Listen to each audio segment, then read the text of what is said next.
Yo, what it do? Welcome back to a brand new video. In this video, we're going to be talking about a massive problem in the Wuthering Waves community that's been going on for 2 days straight that I just want to talk about. Okay, I want to give my 2 cents on, and if I get hated for it, oh well, spies on me. I don't care. Do your thing, bro. It's not gonna hurt me in the end if you hate my opinion on what I'm gonna say. Okay, I'm here to stand on business on what I gotta say. But the massive problem here, right, is content creators complaining about the simple fact that they're not in the Wuthering Waves content creator early access server, right? So they could play the game early and push out their ideas and such. That's what we're going to be talking about today's video. If you're a viewer, you're probably like, I don't care. Do what you gotta, like, I don't care, bro. Like, okay, like, if you're saying that, click off the video, okay? I don't care about you either, right? But I want to talk about it because a lot of you content creators are good at what you do. I don't know why you guys are simply complaining, okay? You could, like, I'm going to break it down into multiple things here, all right? So let's go ahead and get started, right? I'm going to talk about my buddy Life here. Life is an amazing content creator. Go check him out. He originally got his main channel. He accidentally deleted it, but he's an amazing content creator that knows what he's doing and knows he got a future ahead of him. And I can't wait to see him grow in the Wuthering Waves community. I highly suggest checking them out, but no ill intent, no hate intent on any content creators I speak about. I actually like every single content creator in the scene, including Tectone. But listen, right?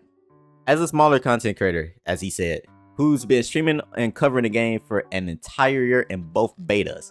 He's been covering the game for both betas, entire year. He's one of the coolest content creators out there. He's avoided in-depth guides. And the reason is the early access crew.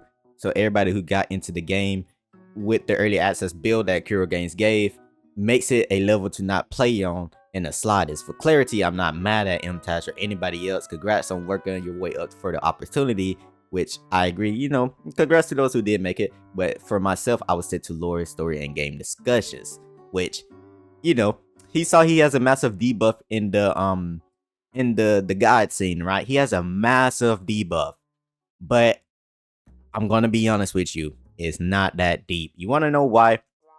One, I think MTash himself and plenty of content creators, I don't know if this is safe for me to say, so if I get blacklisted or something where I won't be able to get into the servers myself in the future, hey, subscribe to the channel, like this video. But one, do what you gotta do. If, like, listen, there's multiple ways to be a god maker in this scene and still compete with that massive debuff. Adapt, do what you gotta do, right? It's okay to complain. I understand, because I would complain myself, but you still, like, listen, you can still do it. Like, nobody's forcing you to not do it. You can still do it, and it's understandable to not try to do it on this level right now because the content creators that do got early access. Listen, one, you can still spice up the guides, right? If you're a spreadsheeter, you automatically win. I'm saying that because Captain, I watched Captain video. Her video is, go watch her video. She described it amazingly. All right, she's actually genuinely funny. I'm gonna be there for each and every upload that she do. Right, just be a spreadsheeter. Right, you could be a spreadsheeter. Do them numbers because that's gonna make you stand out. Not a lot of people can't do numbers, okay, including me. I'm kind of stupid, but you wanna know what? I still got most common sense to understand how majority of these, like, not creators but characters in the game are still gonna work and like what stats and stuff they might need in general. Okay, so at least I got common sense to back it up. But so in that case, two, you can still be a casual maker because you won't know why a lot of the community aren't going to be able to keep up with spreadsheeters. Not a lot of them can't keep up with numbers. Okay, spreadsheeters are still going to make it in the community because a majority of people still mess with that sort of content, still for guide makers. But two, you got a massive advantage. You got a massive buff leaning towards the casuals. Okay, because guess what? You see it all the time when in the gacha scene, and I don't like. I haven't came from the gacha scene. I came from a different community where that same buff, where if you make casual guides, still work as a content creator no matter what. Okay, listen, you can still be a casual maker because a lot of people is lean to the casual side. They want to be fed Fortnite terms and guides. Okay, you can still be a guide maker. Just explain it to them in Fortnite terms. Okay, just like, to be honest with you, just say who, Lin Yang, right? Lin Yang could work with Son Hai, like, because of her outro skill where she gives glacial buff. There you go. Now you got Lin Yang, your main damage dealer. Son Hai, your your sub DPS that's gonna be amping up Ling Yang, and like I'm gonna call her San. San could just pretty much like deal her own damage because she's a good damage dealer as well. So she's not stuck in the case of being a sub DPS of the sword, because she could also deal great amount of damage back in return to keep up the damage combo that you're going on for your team there. There you go. That simple as that, right? Like, I'm sure that I probably saw one person problem for Ling Yang that they didn't know how to build a team. There you go. You could throw Verona on there as well if you want to. If you throw Verona on there, you got a skill issue, by the way. You're using a healer, which is crazy. Well, at least you want to take advantage of her 20% attack buff, I think. But in the end, you can still use her, right? But I understand it's a fail level to not want to try to play on, because in the end, it's first come, first serve, right? The early bird gets the worm or something like that. Whatever it is. But yeah, the early bird gets the worm. So I understand that a lot of content creators, smaller content creators in specific, it's not a problem for big content creators. Sure, those big creators that didn't get in will still complain, but in the end, you still got your own content. Like, if you play it right, you should still be fine. But for me, as a smaller content creator, I'm still gonna do what I gotta do, okay? I'm gonna add my spots. I'm gonna make sure each and every video I upload is entertaining and done in a way so everybody can understand, even if it's not a guide. I got other videos. That's another thing. Okay, a lot of you content creators talk about, oh man, it sucks because I won't get my guide out in time. Okay, I nearly forgot to talk about this. Two, if you're gonna do guides right off rip, make sure, especially if you want to grow as a content creator, make sure you have other ideas set in stone. Like, you want to do after you grow, okay, it's time to do a new ideal in the scene, right?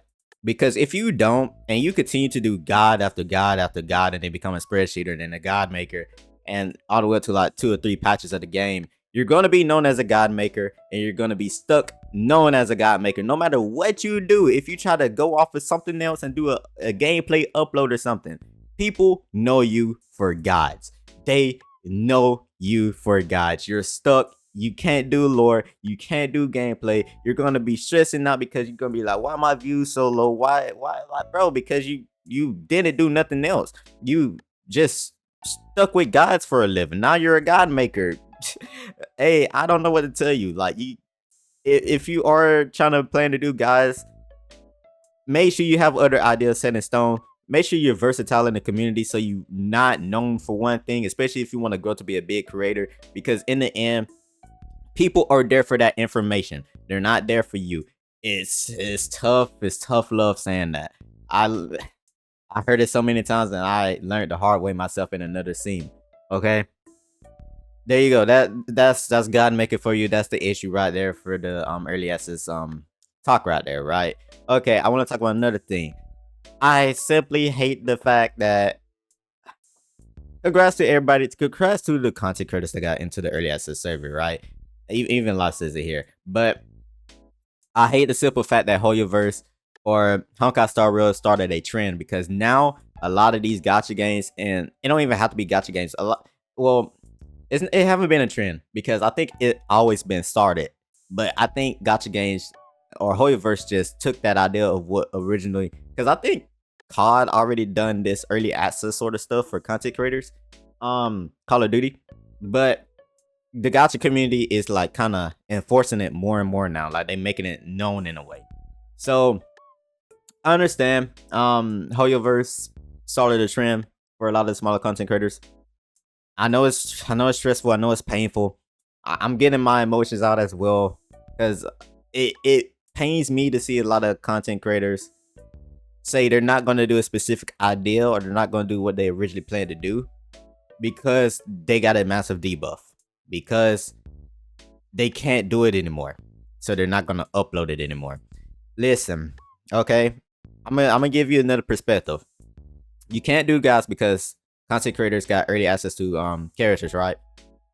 Have you thought about every single other perspective of what else they could also do in this early access now? We don't even know if they got like voices or such now for the story compared to like CBT or whatever. If they updated the content creator server in a way where it's the launch build, they could become a lore creator too. They could cover your ideas, what you had early. So what I'm trying to say is, even if you're not gonna do guides, you're still gonna be probably stuck with the fact that they could also do story as well. Like, we're competing at a crazy level where we have to do what we gotta do, adapt, and still upload the original ideas that we had to do, because you never know if you're gonna, still blow up off of the idea that you originally did. But since you saw that you had a debuff in one side of the perspective, you're gonna like, okay, I'm not gonna do it. Hey, you could have probably blew off of I can't, bro. Oh my, you probably would have blew up off of that idea. All right, you probably would have, if all you did was still continue to do and originally do your own idea. I understand. It's stressful. I've been yapping about 10 minutes straight. It's almost 11 minutes recording this video, bro. Oh, bro, I understand. I got no ill intent. I'm not hating. I'm just trying to simply throw out each and every perspective and facts that I can, and hopefully motivates you guys, the smaller content creators, including myself. I'm not big, I'm really not that big. Half of my subscribers came from a different community. Like, if I go to my playlist, right? If I go to my playlist, right? Where is that? Where's that? See, right here. I did Sword Online. I came from a different community. I came from My Hero Ultra Rumble. I came from an anime gaming community from Bandai Namco. Half of my subscribers did not come from Wuthering Waves. I would say almost 1,000 did for the time of growing. Like, I would say roughly around 500, 800 subscribers are people who subscribe to me for Wuthering Waves content. I've been trying to keep track. Listen, right now, if we ignore the subscriber count, you want to see how my videos, these last two videos didn't do well, but they still did well. Because you want to know why?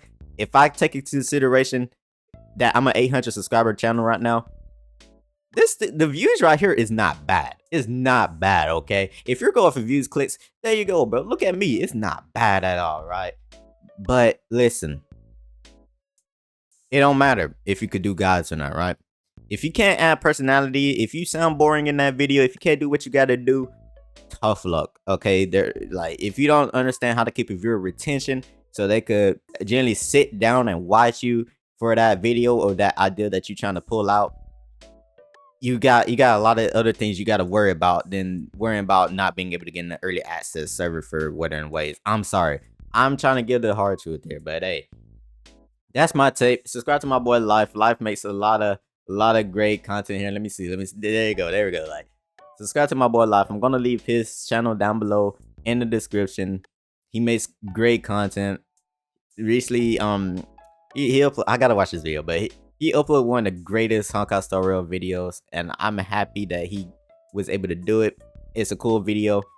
Go subscribe to Captain as well. She's amazing. But hey, I don't know what else to say. Like, hey, if you're a smaller content creator, still upload that, bro. Still upload. You wanna know what I said under Captain video? As a smaller woo content creator, Wuthering Waves content creator, the big creators might give me a little bit of trouble because they could take my ideas early and do it early, day one upload, day two upload. But would I lose? Will I not upload? Nah, I still upload, to be honest. I still, like, bro, just don't motivate yourself. Just cut off that 50% of worrying. Still upload. There you go. I think I probably got my point across. If I had an L take, oh well. I think my take is good enough. Yeah. Okay. That's the video. See ya.